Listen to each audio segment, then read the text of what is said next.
سلام، چطورین؟ امیدوارم که حالتون خوب باشه. من چند روزی هست میخوام ولاگ روزانه بگیرم، ولی چون میخوام از صبح شروع کنم ولاگو، مثلا کار پیش میاد میشد فردا، پس فردا، همینطور هی میافتاد عقب. دیگه گفتم که چون از کلاس برمیگشتم، دیگه کلاس رو برگزار کردم، میگم با بچه‌ها رفع اشکال کردیم و اینا، داشتم به محتواها و تولید محتواشون فکر میکردم. چون گفتم خب ولاگ خودم از امشب شروع کنم، چرا هی میخوام از صبح شروع کنم؟ از امشب ولاگ شروع کنم تا فردا که خونم و میخوام کلی کار انجام بدم، پس و میخوام یه روز پروداکتیو داشته باشیم، پس با من همراه باشید.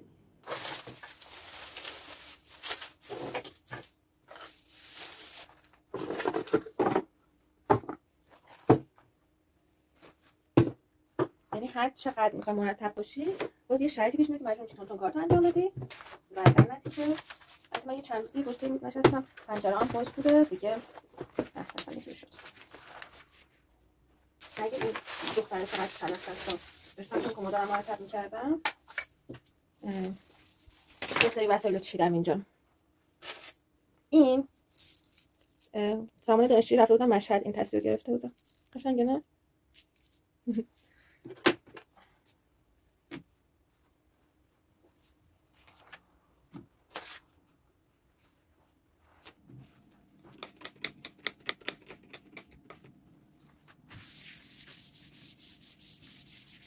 این تمیزی که میپیشه فوق‌العاده است. تینت عزیزم شکست، قشنگ شکست روی سطح عادی. برم دستام بشورم بیام.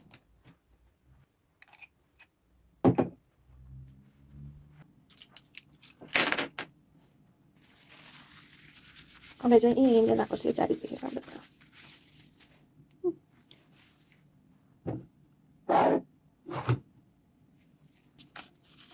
یه بار روشن شد.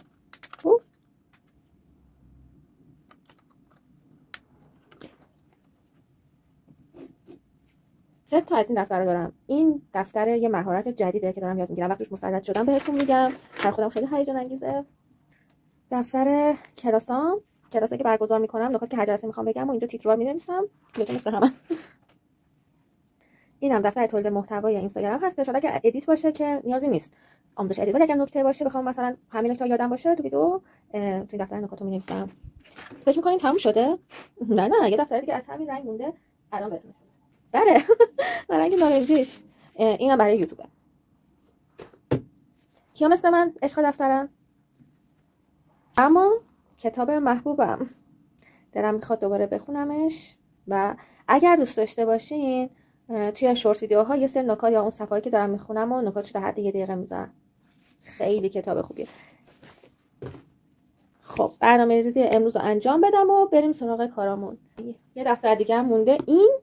این دفتر مثلا کنار دستمه، اوکی، مثلا چیزایی که بخوام سریع یادداشت کنم، نکاتی باشه، مثل حالت چک نویسه، ولی معمولا همیشه مثلا وقتی با لپتاپ و اینا کار میکنم هست نکته بخوام یادداشت کنم و چیزی توی مینویسم، مثلا هیچ چیزی یادم نره. حالا همون بعد اگه چیز مهمی بود حالا توی دفترم بعداً واردش میکنم تو دفتر برنامه‌ریزی. این سنگ قشنگه من خیلی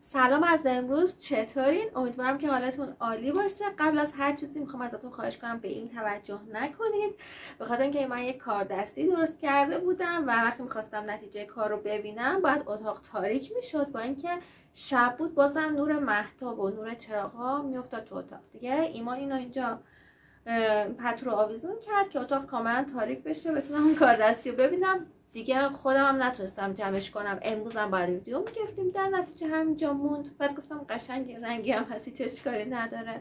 الان چرا اینجا هستیم؟ من اتاق رو مرتب میکردم، بعد چند تا چیز بامزه پیدا کردم، گفتم شاید برای شما هم جالب باشه نشون بدم، یا حالا ایده داشتید بهم بگید. اولیش اینه،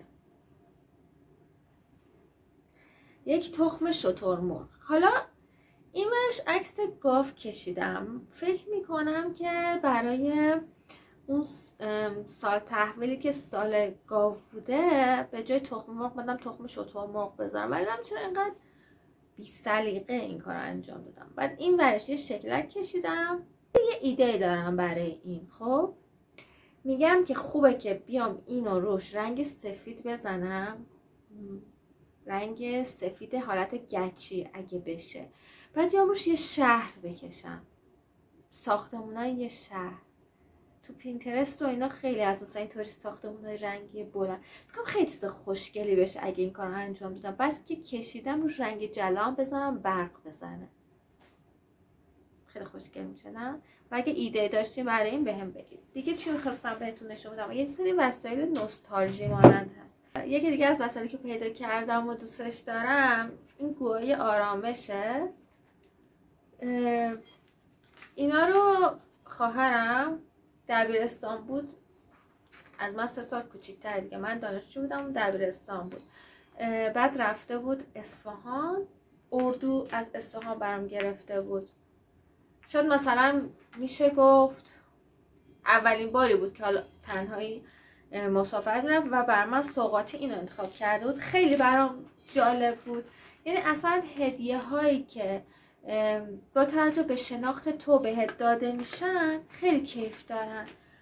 من یه بار تولدم بود، همه بچه ها کادوهای مختلف آورده بودن. یکی از دوستام کتاب سهراب یه هدیه آورده بود. بعد کارتی که روش انتخاب کرده بود یکی از شعرهای سهراب سومی بود. گفت چون دوست داشتی. حالا هدیه‌ای که میبینی که مثلا طرف مقابل به تو فکر کرده و علاقه‌مندیات فکر کرده اون هدیه رو خیلی قشنگه. و اما هیجان انگیزترین چیزی که دارم، من از بچگی خیلی به سنگ و علاقه داشتم، خیلی. و وقتی که توی علوم سنگای مرمرین، آذرین، توی راهنمایی دبیرمون درس بود، خیلی برام جالب بود. بعد هر جا مثلا رودخونه این و هر جا میرفتیم سنگای خوشگل جمع کردم. حتی یه تایم عادت کرده بودم الان که من اینقدر رو تمیزی حساسم، خونه می اومدیم توی راه مدرسه هرچی سنگ بود جمع میکردم، حتی گاهی سرامیک و شیشه شکسته. نمیدونم چجور به اونا دست میزدم الان اصلا. حالا یه هیجان انگیزترین سنگ که دارم که هدیه ایمانه.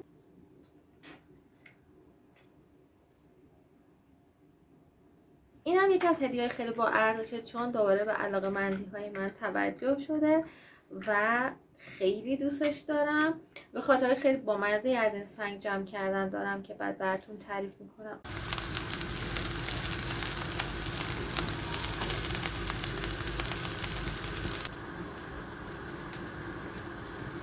الان به این مرحله رسید و آبش دوش نمیاد. خیلی آب ریختم، یعنی پره اینقدر. در زود پزو بذارم اشکال نداره با این اوصاف.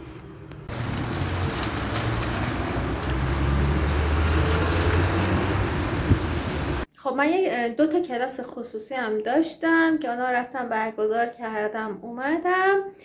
این بین دیگه نشد ویدیو بگیرم، بریم به بقیه کارمون برسیم.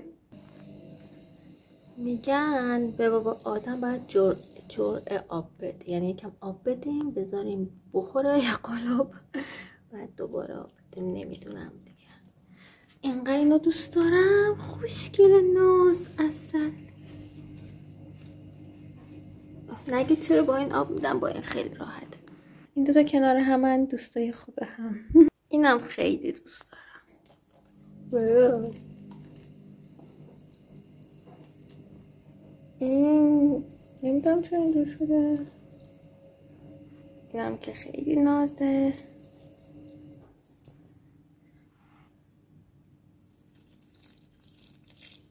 که تونم برای این باید بیارم. این کافی نیست همینو امروز بهت بدم، اجازه بدید. نه کم شد. بچه به دوربین دست تکون بدید. خوشگل. خیلی اینقدر تیغیه نمیذاره بهش محبت کنی. یعنی من نمیدونم از کجا باید بهش آب بدم. نمیذاره. خیلی خوب، بالاخره تموم شد. اومدم اینجا بشینم یه چیزی براتون تعریف کنم، ولی ضعف کردم. یه لحظه اجازه بدید. میز اینجا رو برداشتم به خاطر اینکه این فضا باز بشه و میخواستم فیلم بگیرم و اینا. الان میخوام اینو درست کنم، داشت میریخت. چی میخوام براتون تعریف کنم؟ ببخشید. ما این قضیه که میخوام براتون تعریف کنم برای حدوداً شاید 5 سال پیش و ایناست. یه روزی یه آقایی میخواست توی کلاسای ما شرکت کنه، تماس گرفت. یه پسر 25 ساله بود. تماس گرفت، خیلی شمرده و آروم صحبت میکرد، ولی خب اصلا از پشت تلفن اوکی بود، یعنی اصلا فن بیان خوبی داشت. نمیگم عالی بود، ولی فن بیانش هیچ مشکلی نداشت. بعد این گفت من میام توی کلاساتون شرکت میکنم، ولی دیگه قرار شد حضوری بیاد. گذشت تا این حضوری اومد و حضوری با پدرش اومد. تا اینجای قضیه هم اوکی بود، چون که از اونجایی که میخواست بیاد سر کلاس ما مثلا 1 ساعت و نیم فاصله بود و خب خیلی از پسرها هستن که به پدرشون حمایتشون میکنن. اصلا به نظر من چیز عجیبی نبود. با پدرش اومد. چیز عجیبی که بود این بود که نه، هنوز به جای عجیبش نرسیده بود. با پدرش اومدن و نشستن. چیزی که عجیب بود چی بود؟ وقتی که وارد شدن باباش کلاه گذاشته بود، یه اصلا فرمالیته دستش بود، یعنی کاملا سالم و سرحال بود، ولی مشخص بود که این مثلا برای جستش و از این حرف. خب از اینجا به بعد یکم قضیه تغییر میکنه و یکم چیزای عجیب غریب میبینیم. اینا که اومدن داخل، وقتی که خواستن بشینن، پسرش پشت ایستاد، باباش روبروی من نشست. یعنی مثلا این صندلی که هست، پسرش پشت صندلی باباش اونم نکناش و یکم عقب‌تر واسه. و هر چقدر گفتم که صندلی بیارم بشین، قبول نکرد، اصلا نشد. و شروع کردیم، من راجع به دوره توضیح دادم، سوال پرسیدن. تا اینجا هم حالا همه چی عادی بود تقریبا، تا اینکه یا پسرش گفتش که من با خودم چیزی بیارم برای کلاس.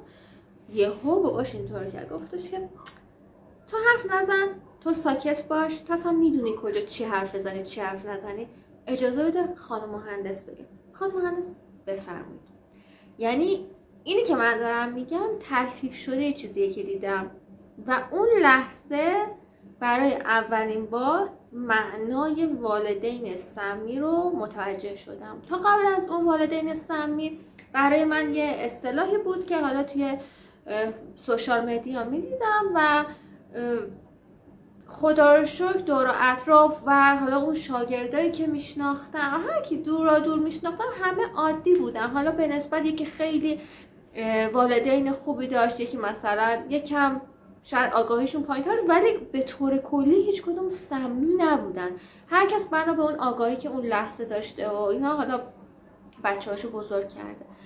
ولی این به معنای واقعی سم خالص بود و دقیقاً وقتی پدرش اینو گفت، من این کلمه اومد تو ذهنم، ولی بازم زود قضاوت نکردم. گفتم که اتفاقا پسرتون خیلی سوال خوبی پرسیدن. حالا پسرتون نگفتم، گفتم آقای فلانی خیلی سوال خوبی پرسیدن. این سوال اکثر بچه‌ها هست، واقعا خودتون قلم کاغذ بیاره جلسه اول، بعدش دیگه هر چی نیاز بود خود استاد میگه.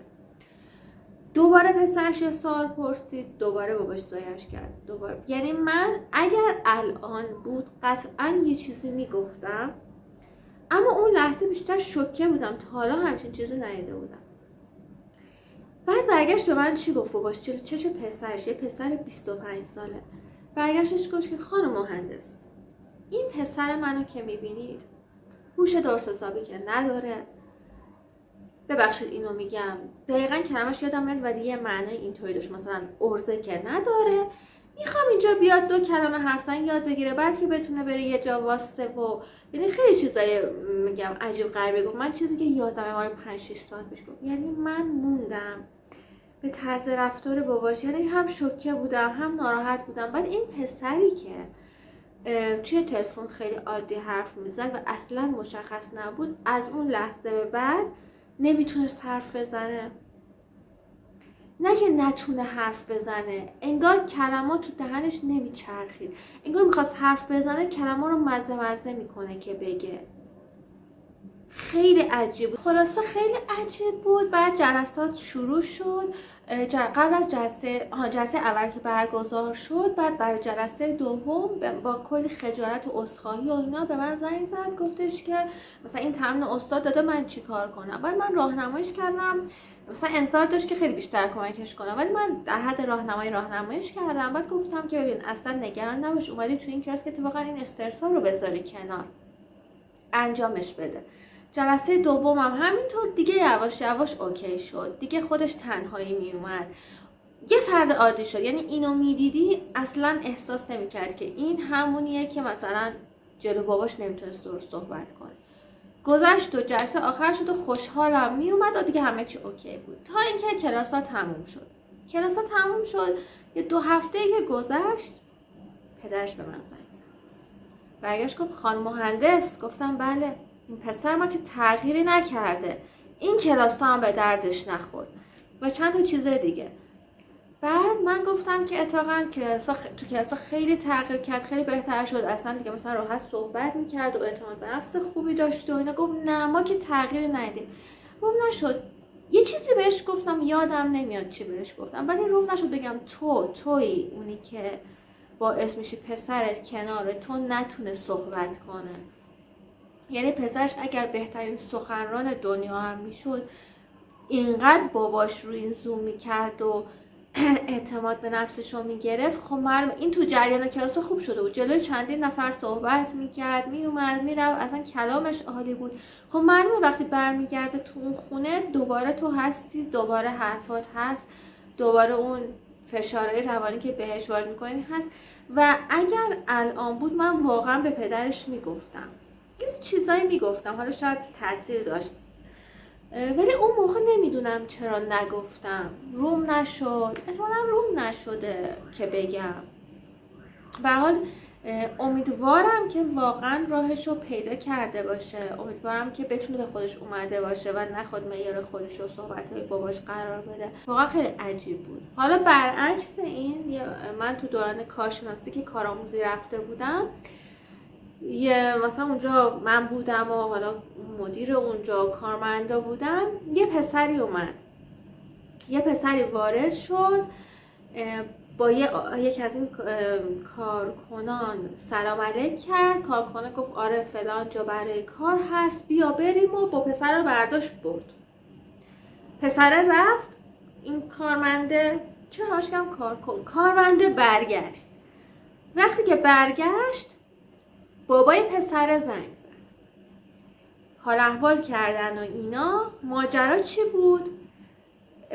پسرش رو دورا دور حمایت میکرد، یعنی با دوستش که این کارمنده میشه صحبت کرده بود که برای پسرش یه کار پیدا کنن، ولی خودش با پسرش نیامده بود و قرار نبود پسرش متوجه بشه که باباش سفارشش رو کرده. قرار بود اینطور باشه که این دوسته این کارمند معرفی کرده و چون رزومه خوبی داره اون پسر رو پذیرفتن و پسره قرار نبود خبر داشته باشه که باباش سفارش کرده. خب فکر کنید این دوتا چقدر با هم فرق میکنن، اعتماد به نفسشون، نگاهشون به آینده، کلامشون. دقیقا یادم اون که مثلا باباش سفارش کرده بود، وقتی که وارد شد خوشحال بود، شاد بود، با همه سلام علیک کرد، بعد خیلی اشتیاق داشت راجع به کاری که قرار انجام بده بدونه. و اینم بگم کاره هم اونطوری نبود که مثلا سفارششو کنن بگن بیا برو سر کار. قرار بود بره مصاحبه، قرار بود رزومه ببره، یعنی قرار بود تلاششو بکنه. ولی خب پشتوانه‌ای بوده که این تلاشه به ثمر برسه، اما خودش خبر نداشت، یعنی خودش فکر می‌کرد که کار خودشه. حالا نمیدونم این کارم درسته یا نه، ولی خب درسته دیگه. شما هم نظرتون رو بگید. من ضعف کردم، خیلی علاقه‌مند شدم اینو بخورم، بعد برم ویدیو اینستاگرام رو بگیرم، بعد لپتاپ روشن کنم، بریم با هم ببینیم چی کار میکنیم دیگه. با من همراه